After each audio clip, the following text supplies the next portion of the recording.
In 1832, David Sassoon fled Baghdad with his family as refugees, carrying little more than their lives and a network of Jewish merchant contacts across the Middle East.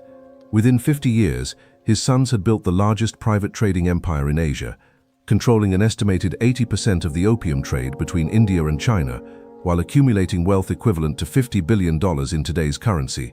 The Sassoon family didn't just participate in the opium trade, they revolutionized it, creating a vertically integrated business empire that controlled everything from poppy cultivation in Indian fields to luxury retail shops in Shanghai's international settlement. Their commercial network stretched across 20 countries, employed over 50,000 people, and generated more revenue than most national governments while establishing the family as the unofficial economic rulers of British Asia. This wasn't some small-scale smuggling operation or traditional family business. The Sassoons created the world's first truly multinational corporation decades before the term was invented, using sophisticated financial instruments, international banking relationships, and political connections that enabled them to dominate Asian trade for over a century. Their business model combined ancient Sephardic Jewish trading traditions with cutting-edge 19th century capitalism, creating an empire that survived wars, economic crashes, and political upheavals across 3 continents. Yet their fortune was built on human suffering through the opium trade that addicted millions of Chinese while generating profits that funded British imperial expansion and established modern Hong Kong and Shanghai as global financial centers. This is the story of how refugee merchants became merchant princes, transforming personal survival into dynastic power that shaped Asian history for over a century. The Middle Eastern world that the Sassoon family fled in 1832 was undergoing dramatic political and economic transformation as the Ottoman Empire's control over its distant provinces weakened, while European commercial influence expanded throughout the region.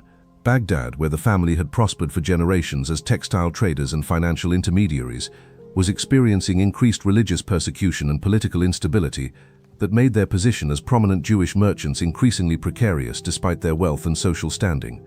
David Sassoon's decision to abandon everything familiar and relocate his family to British India represented both desperation and extraordinary business vision, recognizing that the emerging patterns of international trade and European colonial expansion created unprecedented opportunities for merchants with the right connections, capital, and cultural flexibility to adapt to rapidly changing commercial environments across multiple countries and legal systems. The Sephardic Jewish community that the Sassoons belonged to possessed unique advantages for international commerce that would prove crucial for their subsequent success in Asia. Centuries of diaspora experience had created networks of trust, common languages, and shared business practices that could facilitate complex transactions across vast distances and cultural boundaries, while providing access to capital and commercial intelligence that was unavailable to most merchants operating in isolated regional markets. British colonial expansion in India during the early 19th century was creating new economic opportunities that required sophisticated commercial intermediaries capable of connecting British manufacturing with Asian markets while managing the complex logistics of intercontinental trade. The East India Company's growing dominance over Indian commerce provided framework for private merchants to operate on scales that had previously been impossible while offering protection and legal support for international business activities. The opium trade, that would become central to Sassoon wealth, was already established as a crucial component of British imperial finance, providing the revenues necessary to fund colonial administration while creating the silver flows that enabled European merchants to purchase Asian luxury goods without depleting domestic monetary reserves. This existing trade infrastructure offered opportunities for ambitious merchants who could organize more efficient distribution networks while managing the political and logistical complexities of a business that was legal in India but illegal in China. Bombay's emergence as a major commercial center during the 1830s reflected both its strategic location for maritime trade and the British colonial government's policies that encouraged international commerce while providing legal protections and infrastructure development that supported private enterprise. The city's cosmopolitan atmosphere and relatively tolerant social environment made it an ideal base for immigrant merchants seeking to establish themselves in Asian markets. The technological innovations that were transforming global commerce during this period included steamship transportation, telegraph communications, and banking instruments that enabled more rapid and reliable international transactions while reducing the risks and costs associated with long-distance trade. These technological changes created competitive advantages for merchants who could adapt quickly to new business methods while maintaining traditional relationship-based trading practices. The cultural and religious networks that connected Sephardic Jewish communities from London to Calcutta provided crucial support systems for international business development, offering trusted partnerships, reliable information, and financial backing that could enable rapid expansion into new markets while maintaining the family and community connections that provided security during uncertain times and commercial challenges. International monetary systems during the 1830s and 1840s were based on precious metal standards that required sophisticated understanding of exchange rates, arbitrage opportunities, and currency flows between different regional markets. Success in international trade demanded expertise in these complex financial relationships while maintaining access to credit and banking services that could support large-scale commercial operation across multiple currencies and legal jurisdictions. The competitive environment that the Sassoons entered in Asian trade included established British commercial houses, traditional Asian merchants, and emerging Chinese trading families who possessed different advantages in terms of market knowledge, political connections, and cultural understanding. Success would require developing unique competitive advantages while building cooperative relationships that could benefit all parties involved in complex multilateral trading arrangements. Labor and social conditions in 19th century Asia created both opportunities and challenges for international merchants, with vast populations providing potential markets and workforce, while political instability, cultural conflicts, and legal uncertainties created risks that required careful management and local expertise to navigate successfully. Understanding these social dynamics would prove essential for building sustainable business operations across diverse cultural and political environments. As David Sassoon established his family's first trading house in Bombay in 1832, he was entering a commercial environment that offered unprecedented opportunities for ambitious merchants, while demanding extraordinary adaptability, cultural sensitivity, and business acumen to navigate the complex intersection of British imperial policy, Asian traditional commerce, and emerging global capitalism that would define the next century of international trade development. Baghdad Exodus. The Sassoon family's forced departure from Baghdad in 1832 marked the end of a merchant dynasty that had flourished in Mesopotamia for over 2 centuries, while their ancestors had served as court treasurers, textile traders, and financial intermediaries within the Ottoman Empire's complex commercial networks. David Sassoon, then in his 50s, had inherited a prosperous business empire that included textile manufacturing, money-changing operations, and trading relationships that extended from Istanbul to Delhi, making him one of Baghdad's wealthiest and most influential citizens. The rising tide of religious persecution that made the family's position untenable reflected broader political instability throughout the Ottoman Empire, as central authority weakened and local governors gained increased autonomy to implement discriminatory policies against minority communities. Anti-Jewish sentiment that had long existed beneath the surface of Iraqi society erupted into systematic harassment, property confiscations, and threats of violence that made continued residence impossible regardless of the family's wealth or previous social standing.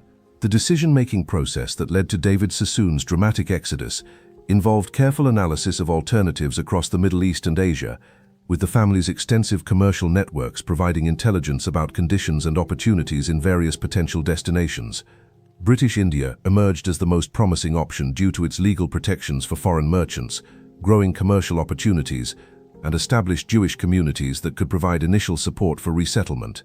The logistics of relocating an entire extended family and business operation across thousands of miles represented an enormous undertaking that required months of planning and coordination while maintaining operational security to avoid attracting attention from authorities who might attempt to prevent their departure or confiscate their assets. The family had to liquidate property and business investments discreetly, while arranging transportation and establishing advance contacts in their destination. Personal losses that accompanied the exodus extended beyond material possessions to include the abandonment of ancestral graves, religious sites, and cultural connections that had defined the family's identity for generations.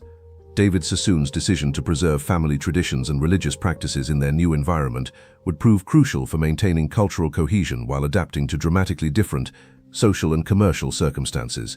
The financial resources that the family managed to transfer to India provided the capital foundation for their subsequent business empire, but the amounts involved were modest compared to the wealth they would eventually accumulate through Asian trade. Contemporary estimates suggest that David Sassoon arrived in India with capital equivalent to several $100,000 in today's currency, substantial for individual merchants, but tiny compared to the billions they would eventually control. Cultural preparation for life in British India required learning English, studying British commercial law and practices, and developing understanding of Indian languages and customs that would be essential for successful business operations. The family's previous experience in multilingual Ottoman environments provided some preparation for this cultural adaptation, but the specific requirements of British colonial society demanded extensive new learning and adjustment. The network of contacts that facilitated the family's transition included other Sephardic Jewish merchants who had previously made similar transitions, British colonial officials who welcomed commercially sophisticated immigrants, and Indian business partners who could provide local expertise and market knowledge. These relationships would prove crucial not only for initial establishment, but for the rapid expansion that would follow. Religious and community considerations that influenced their resettlement decisions included the need to maintain kosher dietary practices, observe Jewish holidays and traditions, and provide religious education for younger family members in environments where such infrastructure might not exist. The family's commitment to preserving their religious identity while adapting to new commercial and social environments reflected broader patterns within Sephardic diaspora communities. The timing of their departure coincided with broader changes in Middle Eastern politics and commerce that were creating new opportunities in Asia, while making traditional commercial operations in the Ottoman Empire increasingly difficult and dangerous. The family's departure represented both personal necessity and shrewd business timing that positioned them to capitalize on emerging trends in international trade. Alternative destinations that the family considered included other British territories, European commercial centers, and established Sephardic communities in the Mediterranean and Americas. Their choice of India reflected careful analysis of commercial opportunities, legal protections, and cultural compatibility that suggested the best prospects for rebuilding their merchant empire in a new environment.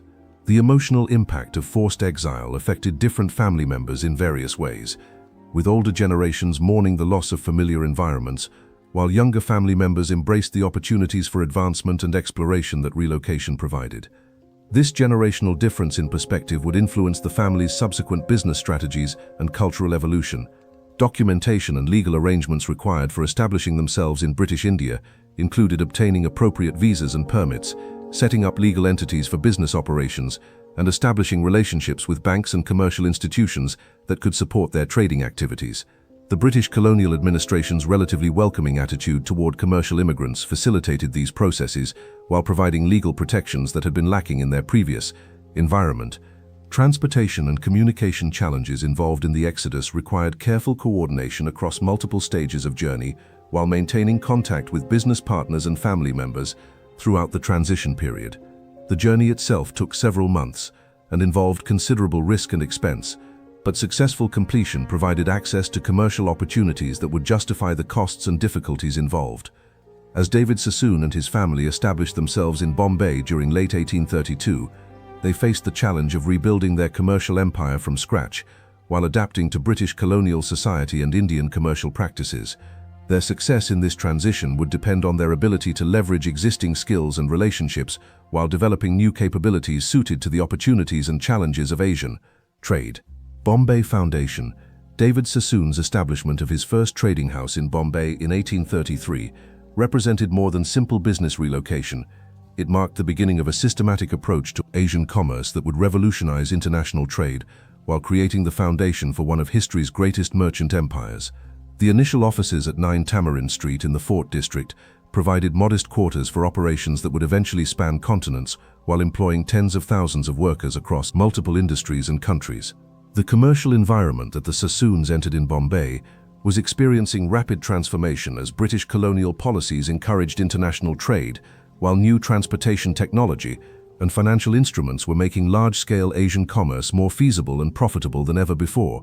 The city served as the western terminus for trade routes extending throughout the Indian Ocean, while providing access to both British capital markets and traditional Asian commercial networks. Market analysis that guided the family's initial business strategy identified several promising opportunities that leveraged their existing expertise in textiles and finance, while taking advantage of emerging patterns in Asian trade. Cotton cultivation in Western India offered opportunities for export to British textile mills, while Indian handicrafts and luxury goods could find markets throughout Asia and Europe through appropriate distribution networks. The personnel recruitment strategy that David Sassoon implemented drew heavily on extended family networks and Sephardic Jewish communities throughout the Middle East and Asia, creating a workforce bound by family loyalty, shared culture, and mutual economic interests.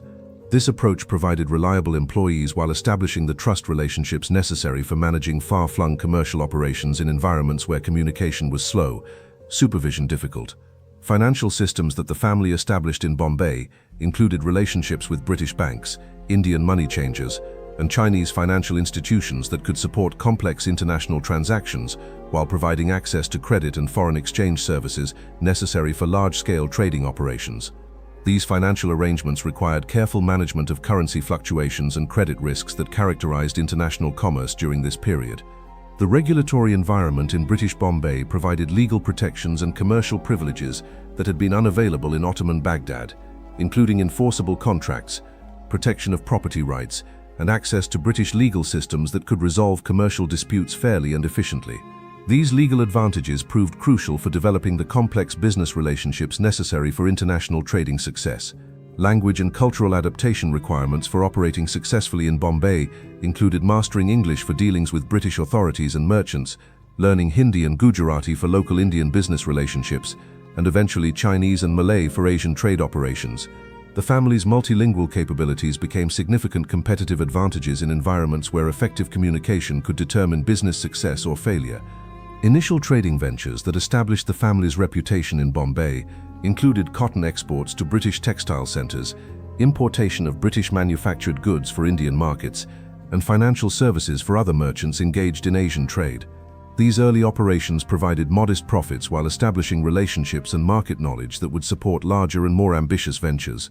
The transportation infrastructure that supported Bombay's growing importance in Asian trade included steamship connections to Chinese ports, overland routes to northern India and Central Asia, and emerging railroad construction that would eventually connect Bombay to markets throughout the Indian subcontinent. The family's early recognition of transportation's importance for trade success influenced their subsequent investments in shipping and infrastructure development. Political relationships that the Sassoons cultivated with British colonial authorities provided crucial support for their business expansion, while offering access to policy information and regulatory favors that could provide competitive advantages. Their reputation for reliability and commercial competence made them valuable allies for colonial administrators who needed sophisticated merchants to facilitate economic development and revenue generation. The community involvement that established the family's social position in Bombay included charitable contributions, religious institution support, and participation in commercial associations that enhanced their reputation while providing access to business intelligence and partnership opportunities. Their commitment to community development demonstrated social responsibility while building goodwill that supported their commercial activities. Competitive analysis of established merchants in Bombay revealed both opportunities and challenges that would influence the family's strategic development. British trading houses possessed superior political connections and capital access, while traditional Indian merchants had cultural knowledge and local relationships that were difficult for foreigners to duplicate.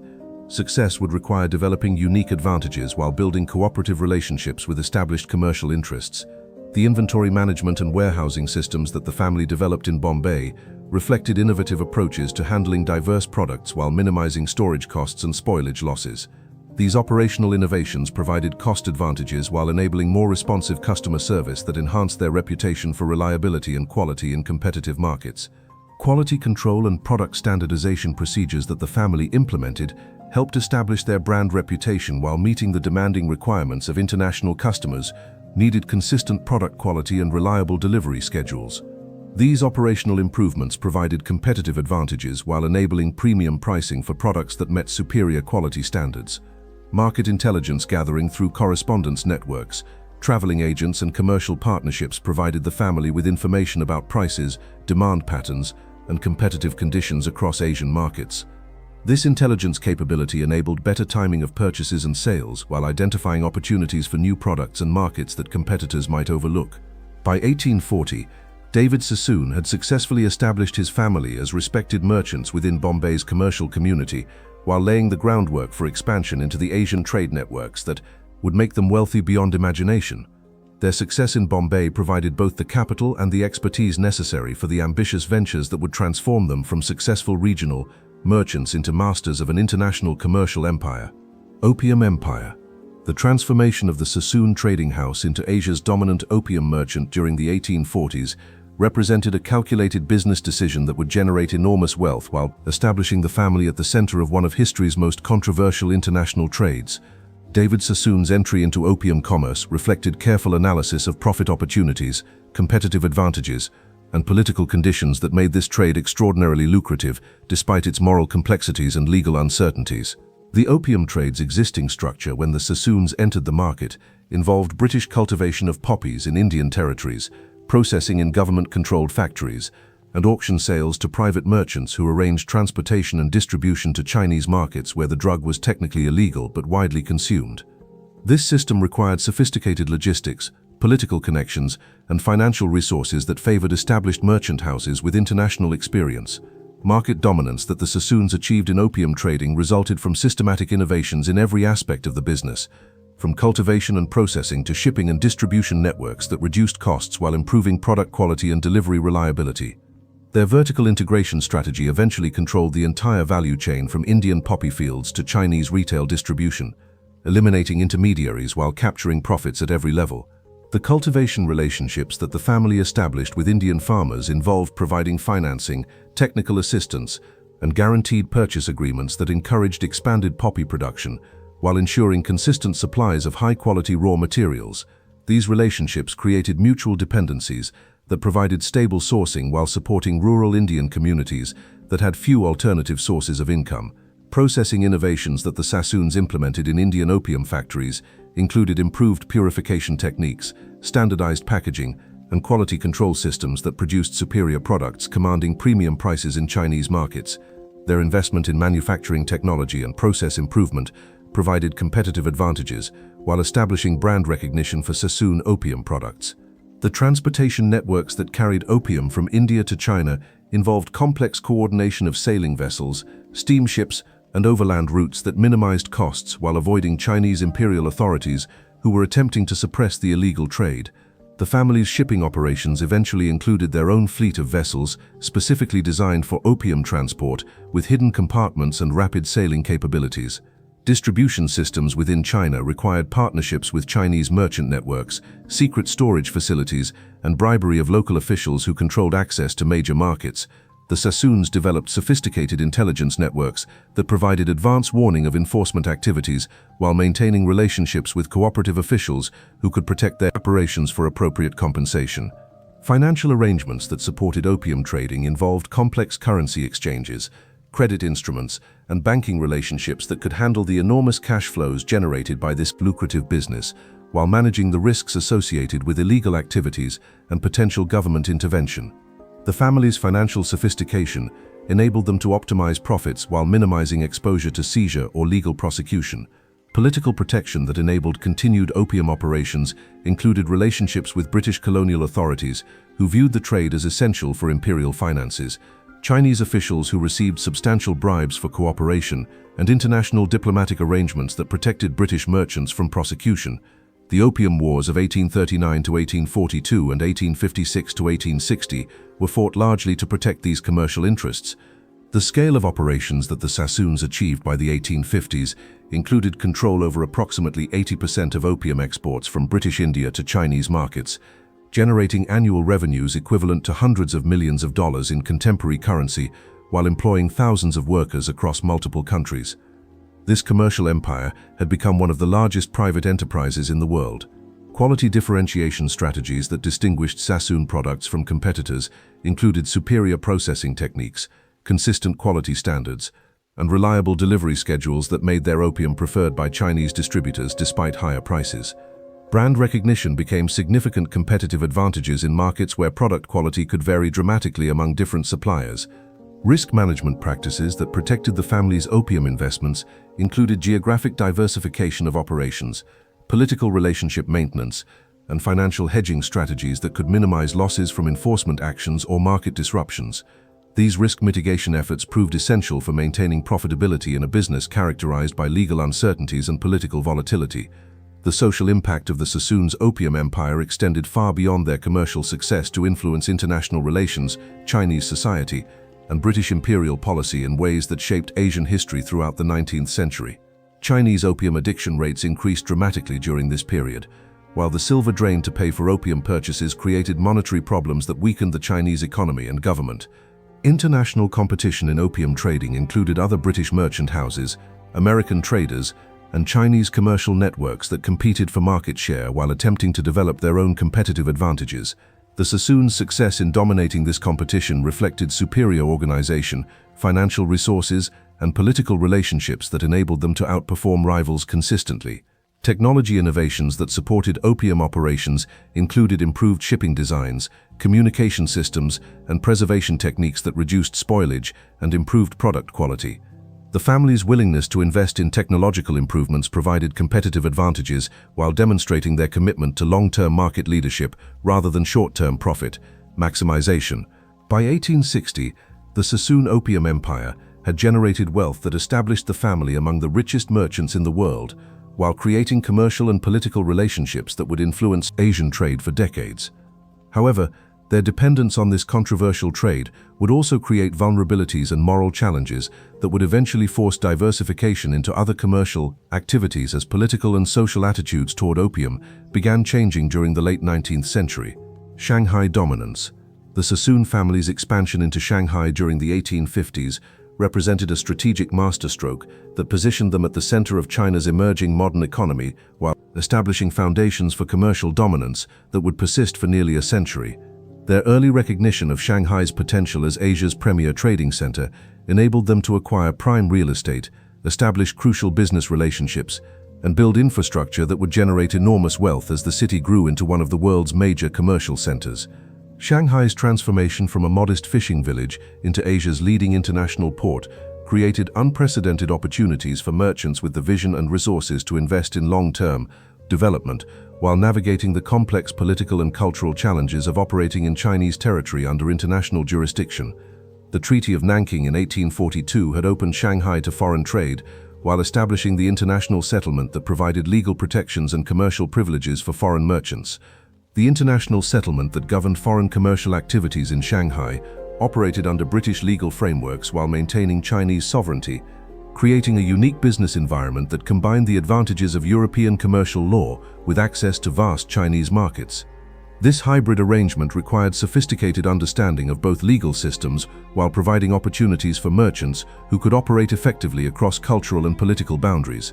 Real estate investments that the Sassoons made in Shanghai during the 1850s and 1860s included prime waterfront properties along the Huangpu River, commercial buildings in the international settlement, and residential developments that would appreciate enormously as the city grew and prospered.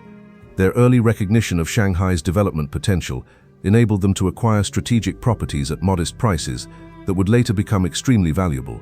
The Sassoon Building, constructed in 1929 as the family's Shanghai headquarters, represented the culmination of decades of investment and development that had established them as one of the city's most prominent commercial families. This iconic Art Deco skyscraper dominated Shanghai's skyline, while housing offices, retail spaces, and luxury apartments that generated substantial rental income while serving as symbols of Sassoon wealth and influence. Banking operations that the family established in Shanghai included relationships with international banks, Chinese financial institutions, and their own banking services that could support complex commercial transactions while providing financial services to other merchants and manufacturers operating in Chinese markets. These banking activities generated substantial profits while supporting their other business operations throughout Asia. Import-export businesses that the Sassoons developed in Shanghai extended far beyond opium to include cotton textiles, machinery, consumer goods, and luxury products that connected Chinese markets to global supply chains, while providing Chinese products to international customers. This diversification strategy reduced dependence on opium while establishing sustainable long-term revenue sources. The textile manufacturing operations that the family established in Shanghai included modern factories producing cotton goods for Chinese and export markets, while demonstrating the potential for industrial development in Chinese territory under international management. These manufacturing investments provided integration with their cotton trading operations while generating employment for Chinese workers and additional profits for the family. Luxury retail operations that the Sassoons developed included high-end department stores, jewelry shops, and specialty retailers that served Shanghai's growing wealthy Chinese population and international community. These retail businesses provided direct access to consumer markets while establishing brand recognition and customer relationships that supported other commercial activities. political relationships that the family cultivated in Shanghai included connections with Chinese officials, international settlement administrators, and diplomatic representatives from various countries who could influence commercial policies and resolve business disputes. These political relationships provided protection for their investments, while enabling access to business opportunities that required government approval or cooperation. Cultural integration strategies that enabled effective operations in Chinese markets included learning Chinese languages, understanding local business customs, and developing relationships with Chinese partners who could provide cultural expertise and local market knowledge. The family's willingness to adapt to Chinese culture while maintaining their own traditions enabled them to operate effectively in environments where cultural sensitivity could determine business success. The logistics networks that the Sassoons established in Shanghai included warehousing facilities, transportation systems, and distribution networks that could handle diverse products while providing reliable service to customers throughout China and neighboring countries. These logistics capabilities provided competitive advantages while supporting rapid expansion into new markets and product lines. Competition management in Shanghai involved both cooperation and rivalry with other international merchants, Chinese trading houses, and emerging industrial enterprises that were competing for market share in China's rapidly growing economy.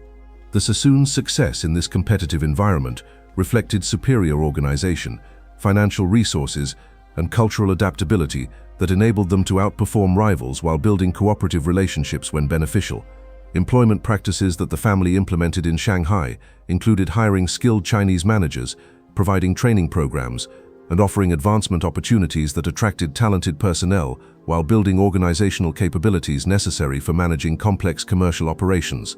These human resource strategies provided competitive advantages while demonstrating respect for Chinese capabilities and potential.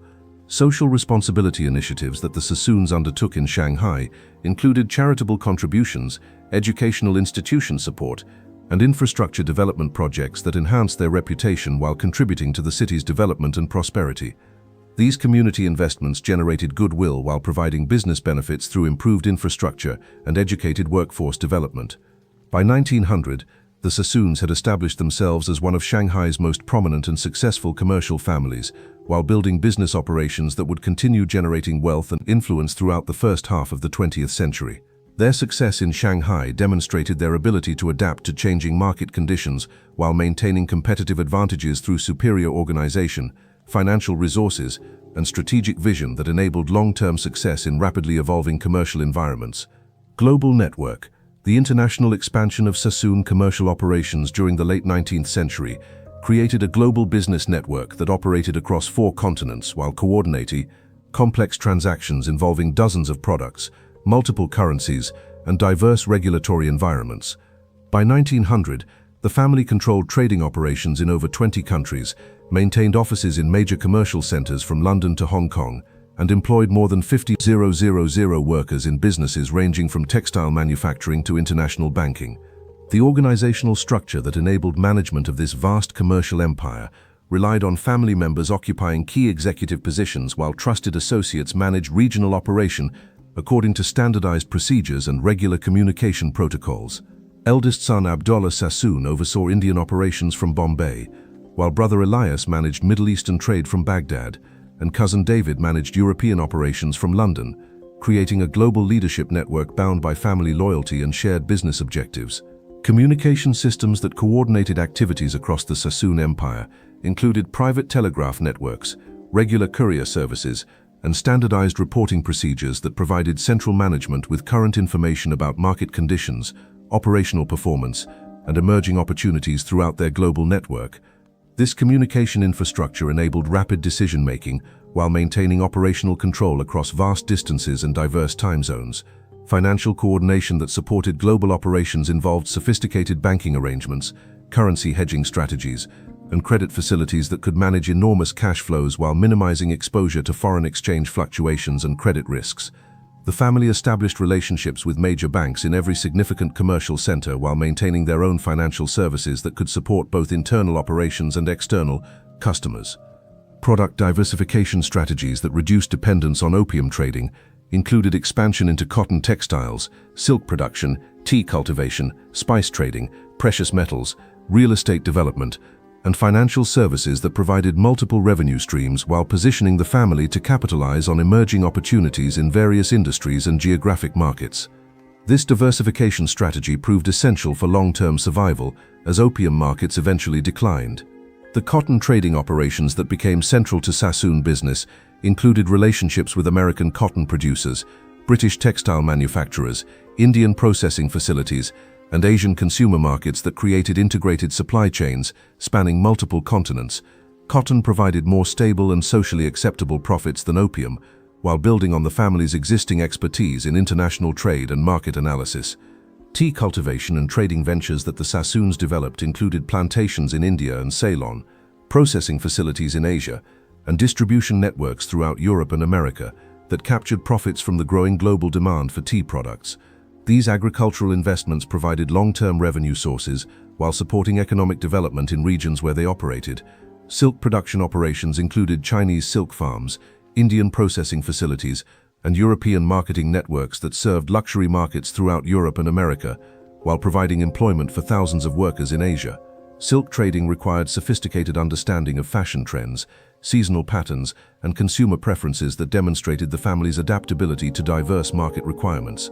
Real estate development projects that the Sassoons undertook included commercial properties in major cities, residential developments, industrial facilities, and infrastructure projects that generated rental income while supporting economic development in regions where they operated. These real estate investments provided stable long-term returns while creating additional business opportunities for their other commercial activities. Banking and financial services that the family offered included trade financing, foreign exchange services, investment management, and commercial banking that served other merchants and businesses operating in Asian markets.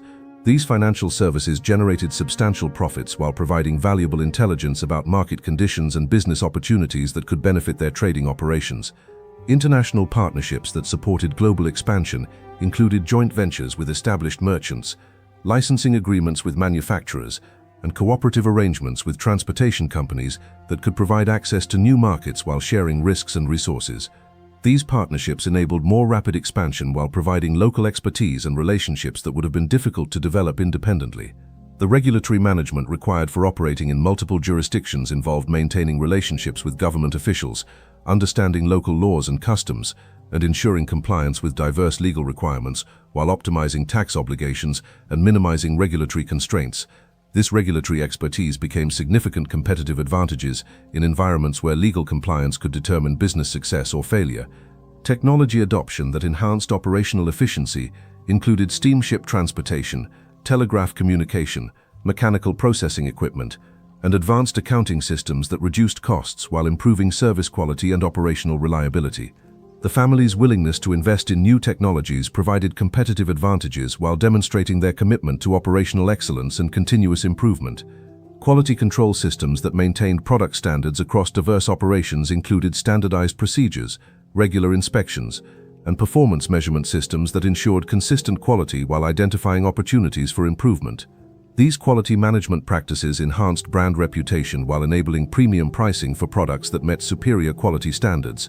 Risk management practices that protected the global network included geographic diversification, political relationship maintenance, insurance arrangements, and financial hedging strategies that could minimize losses from political instability, natural disasters, or economic disruptions. These risk mitigation efforts proved essential for maintaining profitability in businesses characterized by numerous uncertainties and potential threats. Market intelligence gathering through correspondence networks, traveling agents, and commercial partnerships provided the family with information about prices, demand patterns, and competitive conditions across global markets. This intelligence capability enabled better timing of purchases and sales, while identifying opportunities for new products and markets that competitors might overlook. By 1910, the Sassoon Global Network had evolved into one of the world's largest and most sophisticated private commercial enterprises, generating annual revenues exceeding those of many national governments, while providing employment and economic development opportunities throughout Asia, Europe, and America. Their success in building and managing this global empire demonstrated exceptional business acumen while establishing models for international business development that would influence commercial practices for decades to come. Political power. The political influence that the Sassoon family accumulated throughout the British Empire during the late 19th and early 20th centuries represented a remarkable transformation from refugee merchants to unofficial advisors on Asian commercial policy, with family members serving in parliament, advising colonial governors, and influencing international trade regulations that affected millions of people across multiple continents. Their wealth and commercial expertise provided them with access to British political elite, while their Asian experience made them valuable consultants for imperial policy development. Parliamentary representation that established the family's position within British political circles began with David Sassoon's election to the Bombay Legislative Council in 1862, followed by his son Arthur Sassoon's election to Parliament from Hythe in 1899 as the first Jewish member representing that constituency. These political positions provided platforms for advocating commercial policies that supported their business interests while demonstrating their integration into British society and their commitment to imperial development. Colonial administration relationships that the Sassoons cultivated included advisory positions with governors general, commercial policy consultations, and infrastructure development partnership that influenced British imperial policy throughout Asia, while providing the family with advance information about regulatory changes and development opportunities. Their expertise in Asian markets made them indispensable advisors for colonial administrators who needed reliable intelligence about local conditions and commercial opportunities. The East India Company connections that had supported the family's early business development evolved into relationships with the British Indian government that succeeded company administration, providing them with continued access to policymakers while enabling them to influence regulations affecting trade, taxation, and commercial development throughout British India and adjacent territories. Diplomatic activities that family members undertook included unofficial representation of British commercial interests in negotiations with Chinese authorities, consultation on treaty arrangements affecting trade relationships, and mediation of commercial disputes between British merchants and Asian partners. These diplomatic roles enhanced their political influence while providing valuable experience in international relations that supported their global business operations. Policy influence on imperial trade regulations included advocacy for reduced trade barriers, standardized commercial procedures, and infrastructure development that would support increased commerce while benefiting their specific business interests. The family's recommendations often became official policy through their relationships with colonial administrators and parliamentary representatives who valued their expertise and practical experience. The intelligence networks that the Sassoons maintained throughout Asia provided British authorities with valuable information about political conditions, economic developments, and security threats that influenced imperial policy decisions while enhancing the family's reputation as reliable allies of British interests. This intelligence capability made them valuable partners for both commercial and political objectives. Banking relationships with the British government included financing of infrastructure projects, foreign exchange services, and trade credit facilities that supported imperial objectives while generating profits for their financial operations. These banking relationships provided additional political influence while demonstrating their importance for achieving British economic objectives in Asia. Social integration within British aristocratic circles included marriage relationships, club memberships, country estate ownership, and charitable activities that established the family's position within British high society while providing informal access to political decision-makers and commercial opportunities. Several family members received knighthoods and other honors that recognized their contributions to imperial development. International conference participation included representation at trade negotiations, commercial treaty discussions, and economic development planning sessions that influenced international policies affecting Asian trade, while providing the family with opportunities to advocate for their business interests within official diplomatic channels. The House of Lords membership that some family members achieved provided platforms for influencing legislation affecting international trade, colonial development, and commercial regulation, while establishing their permanent place within British political establishment. These hereditary positions ensured continued political influence across multiple generations, while demonstrating their successful integration into British society. Military support that the family provided during various imperial conflicts included financial contributions, logistics support, and intelligence services that demonstrated their loyalty to British interests while strengthening their political relationships. Their contributions during the Opium Wars, Indian Rebellion, and other conflicts enhanced their reputation as reliable allies of imperial policy. Educational institution support that enhanced their political influence included funding for universities, libraries, and research institutions that created goodwill among intellectual and political elite while supporting educational development that could benefit their commercial operations through improved human capital and technological advancement. Cultural patronage activities that demonstrated their commitment to British society included art collection, museum support, and sponsorship of cultural events that enhanced their social standing, while providing opportunities for informal political networking and relationship building with influential individuals across various sectors of British society. The legal expertise that family members developed through their political activities included understanding of international law, commercial regulations, and governmental procedures that enabled more effective advocacy for their business interests, while providing valuable services to other merchants and commercial organizations operating in similar environments. Regulatory reform advocacy that the Sassoons pursued included promoting standardized commercial law, improved infrastructure development, and reduced bureaucratic constraints that would benefit international trade while supporting their specific business operations. Their political influence enabled successful advocacy for many reforms that enhanced commercial efficiency throughout the British Empire. By 1920, the Sassoon family had established themselves among the most politically influential commercial families in the British Empire, with family members holding positions that enabled them to influence policies affecting millions of people while protecting and advancing their commercial interests across multiple continents. Their political success demonstrated that commercial achievement could provide pathways to political influence that transcended traditional social boundaries while creating lasting institutional relationships that supported continued business success. Empire's Twilight. The decline of the Sassoon commercial empire during the first half of the 20th century reflected the intersection of changing global political conditions, evolving social attitudes toward their traditional businesses, and internal family dynamics that gradually weakened their unity and business focus, while new competitors emerged with advantages that the traditional Sassoon model could not match. The rise of nationalism in Asia, regulation of international trade, and changing consumer preferences created challenges that ultimately proved insurmountable despite the family's wealth and political connections. World War I's impact on global trade patterns severely disrupted the international commercial networks that had supported Sassoon prosperity for over 80 years, while creating new political realities that favored different types of business organizations and commercial relationships. The war accelerated development of national industries that competed with imports, while government control over international trade reduced opportunities for private merchants to profit from arbitrage and intermediation that had been central to Sassoon's success.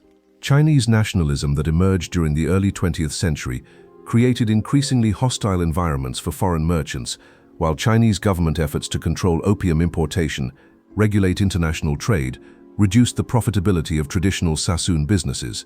The May 4th movement of 1919 and subsequent anti-foreign sentiment made it increasingly difficult for international merchants to operate effectively in Chinese markets that had been central to family wealth.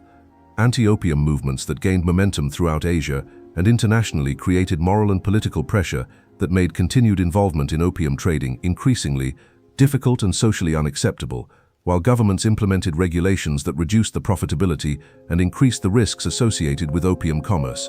The family's gradual withdrawal from opium trading eliminated their most profitable business, while creating challenges for replacing those revenues with alternative activities.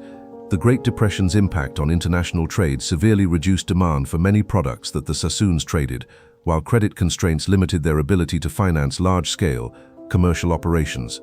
The global economic contraction that began in 1929 created deflationary pressures that reduced profit margins while increasing business risks that made their traditional trading activities less profitable and more dangerous. Generational transitions within the family created leadership challenges as descendants of the original refugee merchants became increasingly integrated into British aristocratic society while losing interest in hands-on commercial management that had characterized earlier generations. Younger family members often preferred lives of leisure and cultural activity over the demanding work required for maintaining competitive commercial operations in challenging international markets. Japanese expansion in Asia during the 1930s disrupted established commercial relationships while creating new political and military risks that made traditional trading operations increasingly difficult and dangerous. The Japanese occupation of Shanghai and other major commercial centers eliminated many of the legal protections and business relationships that had supported Sassoon operations while creating security risks that threatened both personnel and assets. World War II's devastating impact on Asian commerce eliminated many traditional markets while government controls over international trade reduced opportunities for private commercial operations. The Japanese occupation of Hong Kong, Shanghai, and other major commercial centers in 1941 effectively ended most Sassoon business operations in Asia, while creating enormous financial losses through asset confiscation and business disruption. Technological changes that transformed international commerce during this period included improved communications, transportation, and financial systems that enabled new types of business organizations to compete more effectively while reducing the advantages that traditional merchant houses had previously enjoyed. Large corporations with specialized expertise and substantial capital resources increasingly dominated international trade in ways that made traditional merchant operations obsolete. Regulatory changes that affected international commerce included increased government control over trade, standardized commercial procedures, and international agreements that reduced opportunities for arbitrage and intermediation while increasing compliance costs and regulatory risks. These changes favored large corporate organizations over family-controlled merchant houses that had traditionally operated with greater flexibility and fewer constraints. The competitive environment that emerged during this period included large multinational corporations, government-sponsored trading organizations, and integrated industrial enterprises that possessed advantages in capital access, technical expertise, and political relationships that traditional merchant houses could not match. These new competitors gradually captured market share while offering services and capabilities that exceeded what traditional merchants could provide. Financial markets' evolution during this period included development of more sophisticated banking systems, securities markets, and financial instruments that provided alternative sources of capital and investment opportunities, while reducing the importance of traditional merchant banking and trade financing that had been important sources of Sassoon profits.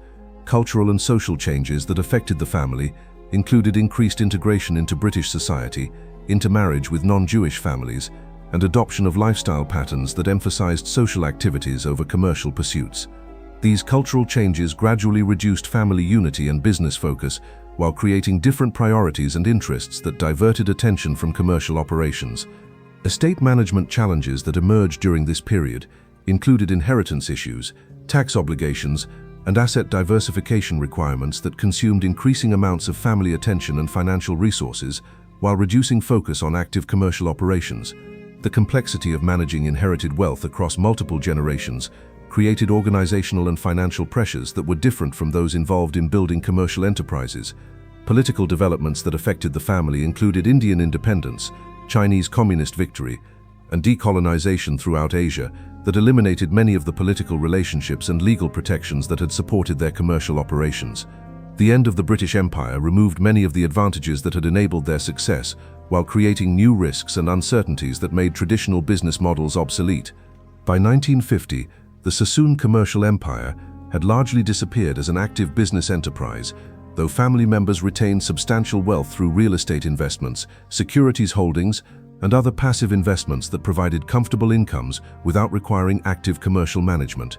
Their transformation from active merchants to passive investors reflected broader changes in global commerce, while demonstrating both the possibilities and limitations of merchant capitalism in the modern world. When we examine the complete arc of the Sassoon Dynasty's remarkable journey from Baghdad refugees to masters of Asian commerce, we discover a story that encompasses far more than simple business success. It represents a complex intersection of cultural adaptation, technological innovation, political influence, and moral compromise that shaped modern Asia, while demonstrating both the extraordinary possibilities and serious limitations of merchant capitalism during the age of European imperial expansion.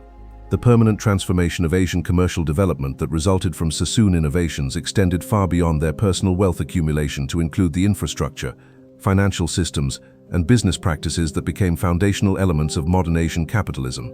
Their contributions to banking, transportation, urban development, and international trade established precedents and relationships that influenced regional economic development for generations after their commercial empire had disappeared.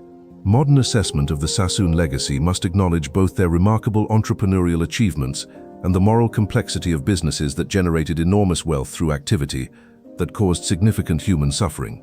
The opium trade that provided the foundation for their fortune contributed to widespread addiction, social disruption, and economic dependence that had lasting negative effects on Chinese society, while demonstrating the potential for private commercial interests to conflict with broader social welfare. The business innovations that the Sassoons pioneered in international commerce included vertical integration, global supply chain management, brand development, and customer service systems that became standard practices throughout modern international trade. Their approaches to market development, risk management, and organizational coordination established models that influenced commercial development throughout the 20th century, while demonstrating the potential for family-controlled enterprises to achieve global scale and influence. International financial systems that emerged during the 19th and early 20th centuries reflected many innovations that the Sassoons and other merchant families developed to support their global operations, including foreign exchange mechanisms, trade financing instruments, and cross-border banking relationships that facilitated international commerce while creating the infrastructure for modern global finance. The regulatory frameworks that eventually constrained and ultimately eliminated traditional merchant houses like the Sassoons reflected society's recognition that private commercial power required public oversight to prevent abuses and ensure that business activities served broader social interests. The evolution from laissez-faire capitalism toward regulated market systems demonstrated the ongoing tension between entrepreneurial freedom and social responsibility. Cultural integration patterns that the Sassoons exemplified through their transition from Middle Eastern refugees to British aristocrats illustrated both the possibilities for social mobility in relatively open societies and the costs associated with cultural assimilation that could weaken traditional community ties and business practices. Their experience demonstrated how successful economic adaptation could enable social advancement while creating identity challenges for immigrant families. Educational insights that emerge from studying the Sassoon Dynasty include important lessons about the relationship between cultural flexibility and business success, the importance of timing and positioning in entrepreneurial ventures, and the complex interactions between private commercial interests and public policy that continue to influence contemporary debates about globalization and economic development. The geopolitical consequences of Sassoon commercial activities extended far beyond their immediate business interests to influence international relations, imperial policy, and regional development throughout Asia in ways that shaped modern political boundaries, economic relationships, and cultural patterns. Their role in financing British imperial expansion and Chinese social disruption demonstrated the significant political implications of seemingly private commercial activities. Contemporary relevance of the Sassoon experience includes ongoing debates about the social responsibilities of multinational corporations, the appropriate balance between profit maximization and social benefit, and the regulatory frameworks necessary for ensuring that international business activities contribute to rather than detract from global social welfare and sustainable development. The technological and organizational innovations that enabled the Sassoons to build and manage their global empire provided precedents for modern multinational corporations while demonstrating both the capabilities and limitations of family-controlled enterprises in competitive international markets. Their experience illustrated how entrepreneurial vision could create enormous value while showing the challenges of maintaining organizational effectiveness across multiple generations and changing market conditions. Environmental considerations that were largely ignored during the Sassoon era have become crucial factors in evaluating the sustainability and social acceptability of international business activities, yet the basic principles they established regarding market analysis, operational efficiency, and stakeholder relationship management remain relevant for contemporary international business development. Historical justice questions raised by the Sassoon legacy include ongoing debates about reparations for damage caused by the opium trade, recognition of the exploitation involved in colonial commercial relationships, and acknowledgement of the complex factors that enabled extraordinary individual success while creating broader social costs that affected millions of people across multiple generations. Yet perhaps the most enduring lesson from the Sassoon dynasty involves the demonstration that extraordinary business success requires not only entrepreneurial skill and market positioning, but also cultural sensitivity, political acumen, and adaptive capacity that can respond to changing social expectations and regulatory environments. Their ultimate decline reflected not just changing market conditions, but their failure to adapt their business model to evolving social values and political realities. The entrepreneurial inspiration that the Sassoon story continues to provide includes evidence that determined individuals from disadvantaged backgrounds can achieve remarkable success through vision, hard work, and strategic thinking, while building enterprises that create employment and economic development opportunities for communities around the world. However, their experience also demonstrates the importance of ensuring that business success contributes to rather than detracts from broader social welfare and human development.